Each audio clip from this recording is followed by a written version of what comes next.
लग्नानंतर होईलच प्रेम मालिकेच्या आजच्या भागामध्ये आपण पाहत आहोत की आता इकडे सगळ्यांना विजय पसंत असतो आणि त्यामुळे आता सगळेजण आनंदात असतात.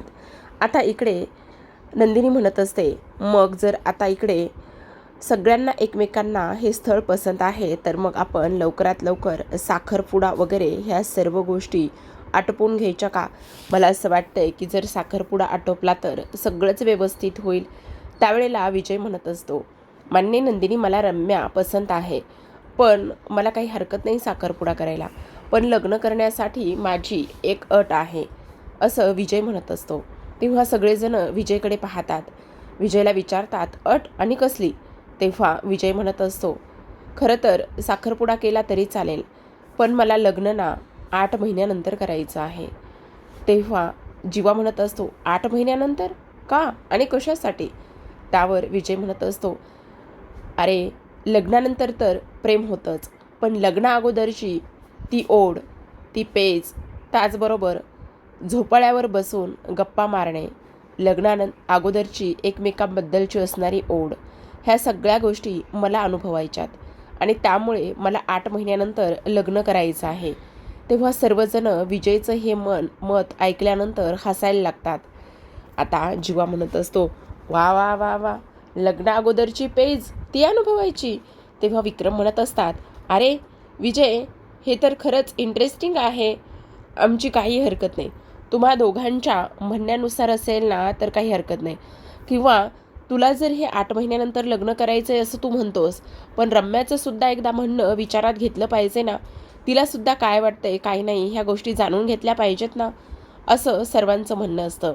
काय गे रम्या, तुझं काय म्हणणं आहे? तेव्हा नंदिनी म्हणते, हो रम्या, खरंच तुझं म्हणणं काय ना, ह्या गोष्टीसुद्धा समजल्या पाहिजेत ना.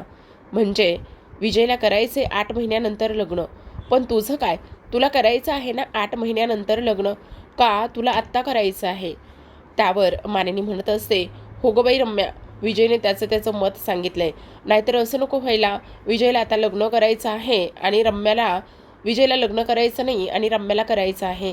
तसं असेल तर सांग बरं का, म्हणजे काय आहे ना, जे काय आहे ते उरकून घ्यायला. त्यावर आता रम्यासुद्धा मानेनेच होकार कळवत असते, लाजल्यासारखं दाखवते आणि म्हणत असते, चालेल, माझी काहीच हरकत नाही, मलासुद्धा हे लग्न 8 महिन्यानंतर केलं तरी चालेल. त्यावर हे सगळं काही झाल्यानंतर आता सगळा देशमुख परिवार उठून उभा राहतो. त्याचबरोबर इकडे विजयचे आईबाबा, आता ठीक आहे, मग आता दोघांनाही 8 महिन्यानंतर लग्न करायचंय, मग साखरपुड्याची लवकरात लवकर मुहूर्त काढून साखरपुडा तर करून टाकूयात ना, असं बाकीच्यांचं म्हणणं असतं आणि त्यानंतर तोंड गोड करतात. तर आता संध्याकाळची वेळ असते.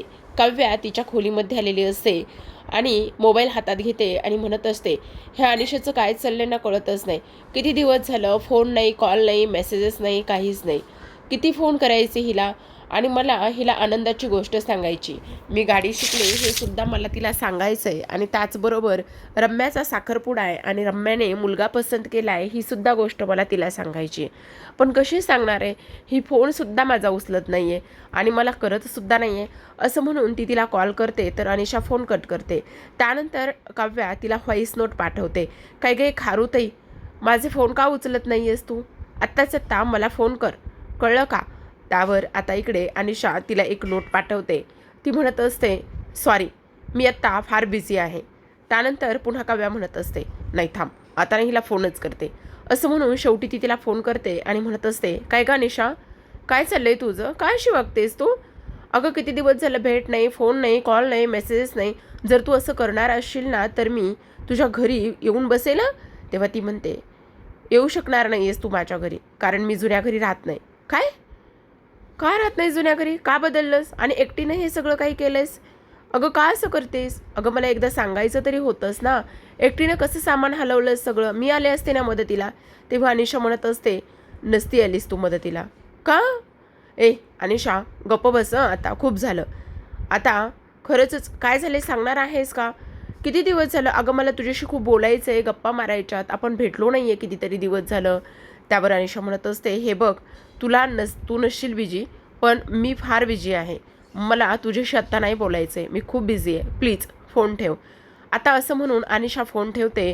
काव्या तर आता तिने फोन ठेवल्यानंतर शॉक लागल्यासारखीच पाहत असते. तिला कळत नसतं की ही अशी नेमकी का वागते. इकडून ती म्हणत असते, अनिशा अनिशा अनिशा, पण तोवर अनिशाने फोन कट केलेला असतो. आता काव्या आहे त्याच विचारात बसलेली असते. तेवढ्यातच पार्थ आता तिच्यासाठी मसाले दूध घेऊन आलेला असतो. तेव्हा तो तिच्या समोर पकडतो आणि तेव्हा काव्या म्हणत असते, आता हे काय? त्यावर पार्थ म्हणत असतो, हे काय म्हणजे? नेहमी नेहमीच काय कॉफी प्यायची, म्हणून काहीतरी वेगळं. हो पण तरीसुद्धा. काव्या, मसाले दूध आहे हे. पार्थ. तेव्हा काव्याचा मूड थोडासा विचारात दिसतो. पार्थ विचारतो, काय झाले काव्या, सगळं ठीक आहे ना? तेव्हा काव्या म्हणत असते, नाही ना, काहीच ठीक नाही आहे. मी काय म्हणते, ऐका ना देशमुख, मी ना उद्या रम्याला जाऊन भेटते. का, काय झाले? रम्याने काय केले? नाही, तिने काही केलं नाही आहे, पण हल्ली ना ती माझ्याशी धड बोलत नाही, फोन उचलत नाही, फोनला रिप्लाय देत नाही. आणि आता तर काय म्हणे की राहत्या घरून दुसरीकडे राहायलासुद्धा गेली आहे. मग मला सांगा, तिला एकदा जाऊन भेटावं वाटतंय. काहीतरी झालं आहे पण ती मला सांगत नाही. काय झालं आहे त्या गोष्टी अजिबातच कळत नाहीत. त्यावर पार्थ म्हणत असतो, ठीक आहे, तुम्ही नका काळजी करू, तुम्ही उद्या जाऊन तिला भेटून या. तेव्हा ती म्हणत असते, हो, भेटावं तर लागणारच आहे. आता इकडे दुसऱ्या बाजूला आपण पाहतो की वसू फारच आनंदात असते. इथे वसू रम्याकडे आलेली असते आणि म्हणत असते, काय मग रम्या, खरं सांगू का गं, मला ना तो मुलगा फार आवडला. खरंच किती गोड आहे ना गं विजय. मग मिसेस मतकरी. आता मिसेस मतकरी म्हटल्याबरोबर रम्याला राग येतो आणि म्हणत असते, आई एक मिनिट हा, अजिबातच नाही हा, हे असलं मिसेस मतकरी बितकरी हे अजिबात असलं काहीच बोलायचं नाही, समजलं का तुला? काय रम्या, अगं असं काय करतेस? अगं खरंच किती गोड आहे तो मुलगा, किती त्याचा साधेपणा दिसतो राजबिंडासारखा. आणि मला असं वाटतंय की तो ना तुझ्यावर मनापासून प्रेम करतोय गं. तेव्हा रम्या रागातच म्हणत असते, आई आत्ता बोलली आहेस, पुन्हा हे असलं काहीच बोलायचं नाही, समजलं? मी फक्त मिसेस देशमुखच होणार आहे आणि अजिबातच त्याच्या नावाचा विचारसुद्धा करू नकोस किंवा त्याचं नाव माझ्यापुढे लावण्याचा तू प्रयत्नसुद्धा करू नकोस, असं आता इकडे ती बोलत असते. त्याच वेळेला वसू म्हणत असते, अगं काय हे, वेडी आहेस का? तुला सांगू का, तुझ्याकडे तो बघतच राहिला होता. बिचारा किती ग गुणी आहे. खरंच त्याचं ते वागणं, बोलणं आणि एकंदरीत त्याचा स्वभाव मला तर फार आवडलाय. रम्या ऐक ना, कोणासोबत तरी लग्न करायचंच आहे ना, मग का नाही तो विजयच असावा? अगं खरंच किती गोड आहे तो मुलगा. हे बघ, ह्या सगळ्या गोष्टी नको अशा करूस. काही जरी झालं ना तरीसुद्धा इथे तो मुलगा चांगला आहे, ही गोष्ट लक्षात ठेव ना. आता रम्या वसूवर ओरडते आणि रम्या वसूवर ओरडल्यानंतर इकडे रम्या म्हणत असते, आई आत्ता तू हे जे काही बोललीस ना ते तिथंपर्यंतच ठीक होतं, पण इथून पुढे एक शब्द आणि एक अक्षरही तू मला बोलायचं नाहीस, समजलं? कारण मी तुझं काहीच ऐकून घेणार नाही, कळलं का तुला? असं म्हटल्यानंतर आता वसू म्हणत असते, अगं पण पार्थचे किती दिवस गुणगान गाणार आहेस? पार्थचं ऑलरेडी लग्न झाले रम्या, दे ना त्या सगळ्या गोष्टी सोडून. कशाला उगाचच हे नाही ते मनाला लावतेस आणि मनावर धरतेस? हे बघ बाळा, असं करू नकोस, असं वसू आता बोलत असते. पण रम्याला मात्र फार राग येतो. रम्या रागारागानंच तिथून निघून जाते. वसू विचार करत असते, काय करू ह्या रम्याचं मला कळत नाही. कसा मुलगा आहे तो, किती गोड आहे. मग कोणातरी एका मुलाबरोबर लग्न हे करावंच लागणार आहे ना, मग तो विजयच का नसावा, असं वसूच्या मनामध्ये येतं. आणि त्याच वेळेला आता इकडे रम्या असं बोलल्यानंतर ती विचारामध्येच हरवलेली असते. तर आता इकडे दुसऱ्या बाजूला संध्याकाळच्या वेळेला नंदिनी आणि पार्थ हे बाहेर हॉलच्या तिथे बोलत असतात. आता पार्थ म्हणत असतो, कळत नाही रम्यावर विश्वास ठेवावा की नाही, ह्या गोष्टी कळत नाहीत. तेव्हा नंदिनी म्हणत असते, हो पार्थ, तुम्ही बोलताय ना ते अगदीच बरोबर आहे. म्हणजे तिचं वागणं बघता कळत नाही. म्हणजे बघा ना, तो विजय जो आहे ना तो खूप साधा, सरळ आणि सभ्य मुलगा आहे. तुम्ही बघितलंत ना, जेव्हा रम्या वरून खाली येत होती तेव्हा तो तिच्यासाठी कसा उभा राहिला होता, तिथंपर्यंत ठीक होतं. पण जेव्हा रम्या आणि विजय आतमध्ये खोलीमध्ये गेले आणि खोलीमध्ये गेल्यानंतर जेव्हा तो बाहेर आला तेव्हा थोडासा वेगळाच वाटला. असं का वाटत नाही की रम्यानेच 8 महिन्यानंतर साखरपुडा होईल किंवा साखरपुडा करू असं त्याला सांगायला लावलं नसेल? तेव्हा नंदिनी म्हणत असते, नाही, काही जरी झालं ना तरीसुद्धा साखरपुडा लवकरात लवकर करून टाकला पाहिजे. पार्थ, तुम्ही म्हणताय ना ते अगदी बरोबर असेल. म्हणजे त्याच्यामध्ये न विश्वास ठेवण्यासारखं तर काही नाही आहे. रम्या हे करू शकते. तेव्हा पार्थ म्हणत असतो, नंदिनी अगदी बरोबर बोलताय, रम्या हे करू शकते, पण आपण गाफील नाही राहिलं पाहिजे. काही झालं ना तरी त्या दोघांचा साखरपुडा कसा लवकरात लवकर होईल ह्याच गोष्टीकडे आपण नीट लक्ष दिलं पाहिजे. कारण 8 महिन्यानंतर काही होऊ शकतं. मग साखरपुडा करून टाकूया, बघूया साखरपुड्या झाल्यानंतर त्यांचे लग्न करण्याचे विचार वगैरे ह्या सगळ्या काही गोष्टी इथे बदलल्या तर. त्याच वेळेला पार्थ म्हणत असतो, हो नंदिनी, तुम्ही अगदी बरोबर बोलताय. मी आईशी आत्ताच बोलून घेते बरं का पार्थ, आणि आईला सांगते लवकरात लवकरचा साखरपुड्याचा मुहूर्त काढायला. असं म्हणून नंदिनी आणि त्याचसोबत पार्थ ह्या दोघांनीही एक प्लॅन केलेला असतो. आणि त्या दोघांनीही प्लॅन केल्यानंतर आता त्याच प्लॅनमध्ये इकडे रम्या आणि त्याचबरोबर विजय हे दोघेही जण अडकणार असतात. कारण आता लग्न करण्याचा, मुलं पाहण्याचा प्लॅनसुद्धा पार्थ आणि नंदिनीचाच होता. मग आता लवकरात लवकर लग्न होईल ही गोष्ट आणि लवकरात लवकर साखरपुडा होईल ही कल्पना ह्या दोघांचीच असते. असं म्हणून आता नंदिनी आणि त्याचसोबत पार्थ ह्या दोघांनीही हा मास्टरमाइंड प्लॅन बनवलेला असतो. तर आता प्रेक्षकांनो, इकडे दुसऱ्या दिवशी सकाळची वेळ असते. कारण ह्या दोघांच्या प्लॅनमध्ये आता इकडे साखरपुडासुद्धा दिवस उजाडलेला असतो. आता रम्या छान तयार झालेली असते. खूपच सुंदर अशी साडी ती नेसलेली असते. पण त्याच वेळेला रम्या खूपच मोठा निर्णय घेते, आणि तो म्हणजेच की तिथे असलेलं कटर हातामध्ये घेते आणि त्या कटरने जे अंगठी घालण्याचं बोट आहे त्या बोटालाच काट मारते आणि त्या बोटातून रक्त वाहतं. त्यावर ती बँडेज लावते. हे सगळं काही का आणि कशासाठी, तर फक्त आणि फक्त विजयच्या नावाची अंगठी त्यामध्ये घालायची नाही. मी पार्थची आहे आणि पार्थचीच राहील ह्या आविर्भावात ती असते. आता इकडे दुसऱ्या बाजूला आपण पाहतो, विजय, त्याचे आईबाबा हे दारावर आलेले असतात. मानिनी, विक्रम, त्याचसोबत वसू हे तिघेही जण आता त्यांच्या स्वागताला तिथे दारावर उभे असतात. मानिनी विजयचं औक्षण करते, त्याचं तोंड गोड करते आणि त्याला आतमध्ये घेत असते. तेवढ्यातच पार्थ हा काव्याची वाट बघत असतो. नंदिनी, जीवा तर कधीच येऊन पोहोचलेले असतात. जीवा मुद्दामच नंदिनीची छेड काढत असतो. आता पार्थची नजर येणाऱ्या काव्यावर पडते. काव्या मात्र फारच कमाल दिसत असते. पार्थ तिला खूपच गोड दिसतेस म्हणून खुणावत असतो. तेव्हा काव्या त्याच्याकडे पाहते. आता मुद्दामच पार्थ काव्याच्या बाजूला जाऊन उभा राहतो. तेव्हा काव्या थोडीशी लाजल्यासारखी होते. खूप गोड दिसत असते आज काव्या. आता इकडे दुसऱ्या बाजूला वसूसुद्धा पुढे येते आणि वसूसुद्धा इकडे विजयचं औक्षण करते. आणि वसूसुद्धा विजयचं औक्षण केल्यानंतर इकडे आपण पाहतो की सगळ्यांना फार आनंद झालेला असतो की आता विजय त्याचबरोबर त्याची फॅमिली इथे घरी आलेले आहे. विजय आणि त्याची फॅमिली घरी आली आणि त्याचबरोबर आजचा हा साखरपुड्याचा छोटासा घरगुती कार्यक्रम आपण करून घेणार आहोत. हा आनंद सर्वांनाच झालेला असतो. तर आता आपण इकडे पाहतो की पार्थ हा काव्याजवळ जाऊन उभा राहिल्यानंतर तो काव्याच्या डोक्यावर गुलाबांच्या पाकळ्या टाकत असतो. तेव्हा काव्या म्हणत असते, काय हे देशमुख, गप्प बसा. असं म्हणून शेवटी पार्थ तिच्या बाजूला उभा राहतो आणि शांततेत उभा राहिलेला असतो. इकडे दुसऱ्या बाजूला आपण पाहतो की आता जीवा आणि नंदिनीचं ते सगळं काही सुरूच असतं. पण नंदिनी त्याला कशीबशी शांत बसवते. पण पार्थचं मात्र अजिबात तसं झालेलं नसतं. थोडा वेळ शांत बसतो, पण पुन्हा आणखी त्याच गोष्टी सुरू असतात. आता विजय आतमध्ये येतो. विक्रम, मानिनी आणि वसू ह्या तिघांच्याही तो पाया पडतो, आशीर्वाद घेतो. खरंच खूप संस्कारी आहे बरं का विजय, पण भाबडा आहे. रम्याच्या त्या सगळ्या कुरापतींना तो आता बळी गेलेला आहे. तर आता इकडे आपण पाहतो की सगळेजण सोफ्यावर येऊन बसलेले असतात. आता फक्त आणि फक्त ह्याची नजर रम्याला शोधत असते. कधी एकदा रम्या येते आणि कधी एकदा मी तिच्या बोटात अंगठी घालतोय, असंच काहीसं त्याला झालेलं असतं. आता सगळेजण बसल्यानंतर म्हणत असतात, चला मग काहीतरी थंड वगैरे घ्या. थंड वगैरे घेऊन थोडंसं फ्रेश व्हाल.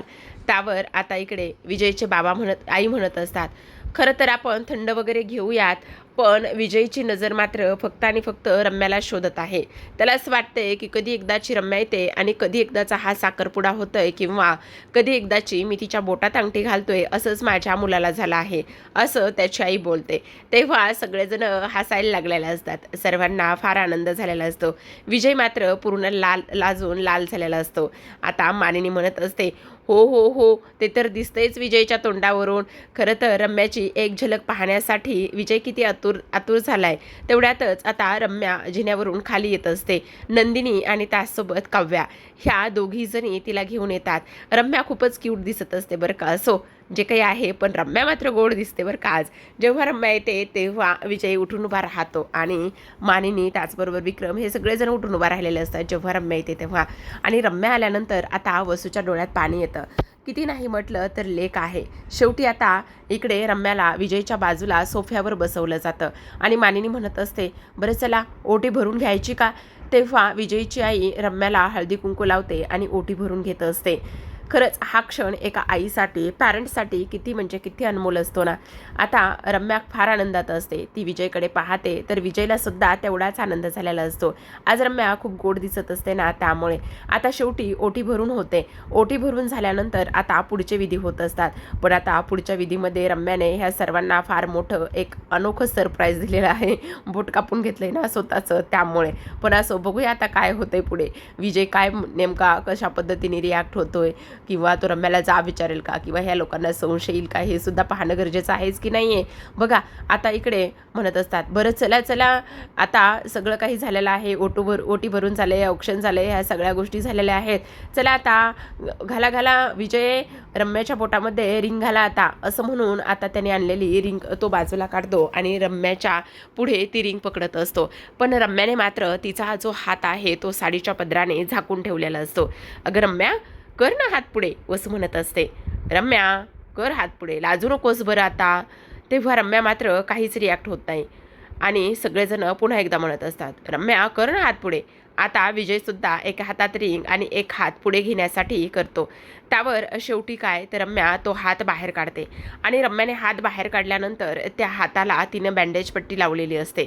आता तिच्या हाताला बँडेज पाहिल्यानंतर सर्वांना फारच मोठा धक्का बसतो की हे सगळं काय आहे. रम्या काय गं, काय झालंय हे, काय लागलं रम्या? आता नंदिनी म्हणत असते, हो रम्या, अगं काय झालं हाताला, असं कसं लागलंय, आणि काय हे बँडेज वगैरे लावून घेतलंयस तू? काव्याला सुद्धा फार मोठा धक्का बसतो. तेव्हा रम्या म्हणत असते सॉरी. तेव्हा विक्रम चिडतात बरं. विक्रम म्हणत असतात, अगं रम्या काय हे सगळं, काय लागलंय हे तुझ्या हाताला? त्यावर रम्या म्हणत असते, सॉरी मामा, पण मी त्या बांगड्या घालत होते ना, आणि बांगड्या घालत असताना बांगडीची काचच तिथे लागली, सॉरी. आणि मी हे सगळं काही सांगायला विसरूनच गेले, सॉरी बरं का. अगं पण रम्या म्हणत असते, आय नो, म्हणजे काय ना, असं म्हणतात की साखरपुड्याला ह्याच बोटामध्ये अंगठी घालायची असते, म्हणजे काय तर ह्या बोटाची नस ही हृदयापर्यंत जाऊन पोहोचते आणि त्यामुळे हे सगळं काही करायचं असतं. पण आता मी काय करू, मला कळलंच नाही आणि ह्या बोटाला सगळं काही लागलं. आता त्यावर आपला विजय फिल्मी स्टाईलनं म्हणतं बरं का, अगं असू दे ग रम्या, त्या सगळ्या काही फॉर्मॅलिटीज आहेत, पण माझ्या हृदयाची तार कधीच तुझ्या हृदयाने छेडली आहे बरं का. मग मी कोणत्याही बोटामध्ये अंगठी घातली तर मला काहीच फरक पडत नाही. असं म्हटल्यानंतर तो तिचं बोट हातामध्ये घेतो आणि त्यावर प्रेमाची फुंकर मारतो. तेव्हा जीवा म्हणत असतो, ओहो. तर आता रम्याला शॉक बसतो. आता पार्थ हे सगळं काही संशयिक नजरेनेच पाहतो. नंदिनीसुद्धा संशयानेच पाहत असते. आता इकडे तो म्हणत असतो, हो रम्या, मी आत्ता जे बोलले ना ते अगदी खरे. हे बघ, बरेच जण म्हणत असतील की त्या बोटामध्ये अंगठी घातली तर हृदयापर्यंत जाऊन पोहोचते, पण माझी तार तर कधीच छिडली आहे. मी तर तुझं हृदय आणि माझं हृदय हे कधीच एकमेकापर्यंत येऊन पोचलं आहे. त्यामुळे मला कोणत्याही बोटामध्ये अंगठी घातली तर काही फरक पडत नाही. बहुतेक ना रम्याचा साखरपुडा कॅन्सल करण्याचा हा प्लॅन जो आहे ना तो फ्लॉप इथे विजयनेच केलेला असतो. आणि शेवटी विजय पुन्हा तिचा हात मागत असतो. तिचा हात घेण्यासाठी तो स्वतःचा हात पुढे करतो आणि म्हणत असतो, रम्या दे, तुझा हात दे. आता शेवटी रम्याकडे नाईलाज झालेला असतो. तिला काही करून इकडे तो हात पुढे द्यावाच लागणार असतो. शेवटी रम्या हात पुढे देते आणि रम्याने हात पुढे दिल्यानंतर शेवटी आता काय तर दुसऱ्या हातामध्ये इथे ती अंगठी दुसऱ्या बोटामध्ये घालावी लागणार असते. आणि तेव्हा ती हाताच्या दुसऱ्या बोटामध्ये अंगठी घातल्यानंतर इकडे फायनली रम्याच्या बोटात अंगठी ही गेलेली असते. तर आता प्रेक्षकांनो, आजच्या भागामध्ये एवढंच. उद्याचा भाग तर खूपच इंटरेस्टिंग आहे बरं का. शेवटी आता नंदिनी त्या काल पण कोरड्या उलट्या दाखवल्या होत्या, आज पण कोरडी उलटी स्पष्टपणे दाखवली.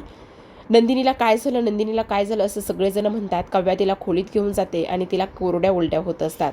आणि कोरड्या उलट्या झाल्यानंतर इकडे आता पार्थ म्हणत असतो, मी काय म्हणतो रम्या, ऐक ना, तू सुद्धा ही अंगठी घालून घे ना, म्हणजे त्याच्या हातामध्ये.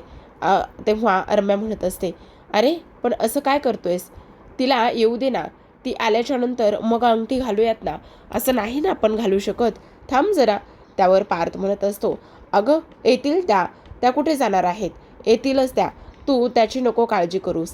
आता रम्या हे सगळं काही पार्थ रम्याला हे सगळं काही म्हटल्यानंतर आपण पाहतो की विजय उठतो आणि विजय उठल्यानंतर पार्थला म्हणत असतो, त्या रम्यापेक्षा आणि माझ्यापेक्षा जास्त घाई तुलाच झालेली आहे, काय एवढी घाई करतोयस तू. तेव्हा पार्थ म्हणत असतो, घाई वगैरे असं काही नाही आहे, पण ते येणारच आहेत ना, मग ते आल्यानंतर बाकीचं सगळं काही होऊनच जाईल, मग एवढ्या फॉर्मॅलिटीज वगैरे हे करण्याची गरजच नाही. त्याच वेळेला आता आपण इकडे पाहतो की हे सगळं काही झाल्यानंतर आता पार्थ म्हणत असतो, हां मग तेच सांगतोय मी, घ्या तुम्ही अंगठी घालून. पण विजयचं हे बोलणं मात्र खूपच जास्त डेंजर असतं. जेव्हा काव्या येते तेव्हा तिला हे बोलणं तिच्या कानावर पडतं आणि तिलासुद्धा हे बोलणं ऐकून खूपच मोठा धक्का बसलेला असतो. तर आता प्रेक्षकांनो इकडे आपण पाहतो दुसऱ्या बाजूला जीवा हा खोलीमध्ये जातो आणि जीवा हा खोलीमध्ये गेल्यानंतर नंदिनीला विचारत असतो, काय झालं नंदिनी, कोरड्या उलट्या होत आहेत तुला. तेव्हा नंदिनी हसते आणि जीवा म्हणत असतो, म्हणजे म्हणजे छोटी नंदू येणार आहे, छोटी नंदू येणार आहे. तेव्हा नंदिनी मानेनेच खुणावते आणि हो म्हणून सांगत असते. आता इकडे जीवाला फार आनंद झालेला असतो, अक्षरशः जीवा इथे डोळ्यातून अश्रू गाळत असतो आणि ह्या नंदिनीचं कौतुक करत असतो. आता तो लगेचच नंदिनीला घट्ट मिठी मारतो. नंदिनीसुद्धा तेवढीच आनंदात असते, तर इकडे जीवासुद्धा तेवढाच खुश झालेला असतो. तर आता प्रेक्षकांनो छोटी नंदू तर येणार आहे, पण पुढे आणखी काय वाढून ठेवलं हे कोणाला माहिती. आणि रम्याचं हे वागणं थोडंसं सांशिक आहे, हे सुद्धा तेवढंच महत्त्वाचं आहे. भेटूयात उद्याच्या भागात.